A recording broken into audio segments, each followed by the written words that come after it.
అలా అండి. ఇక బోర్లు తోమేటప్పుడు మూల మూల కల్లా పీసుకోవాలి. రైస్ కుక్కర్ని ఎప్పుడు కానీ అక్క ముక్క తోమద్దు, సొట్టు పోతే పని చేయది. ఇక ఇట్లా కింద కూర్చుండబెట్టి దీన్ని మంచిగా నిదానంగా తోముకోవాలి. రైస్ కుక్కర్ సొట్టు పోయిందనుకో అది అన్నం కాదు, మళ్ళా దాంట్లో ఆనది రైస్ కుక్కర్. అందుకని మంచిగా నిదానంగా మెల్లగా తోమాలండి. తీసేసుకొని శుభ్రంగా. ఈ కాల పిల్లలకు, ఇప్పుడు కొత్తగా పెళ్ళయ్యే పిల్లలకు అమ్మ నాన్నలు బాగా సుఖంగా పెంచుతాండ్రు. పిల్లలు తోమత్తలేదు చక్కగా.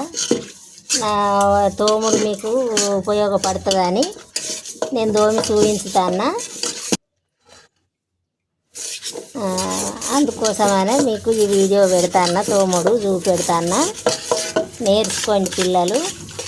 నా వీడియో గిట్ట మీకు నచ్చినట్టయితే సబ్స్క్రైబ్ చేసుకోండి, షేర్ చేయండి, లైక్ చేయండి, తోముడు నేర్చుకోండి. బాయ్ పిల్లలు. నేను మీ లక్ష్మీ జనగామ. సబ్స్క్రైబ్ చేసుకోండి.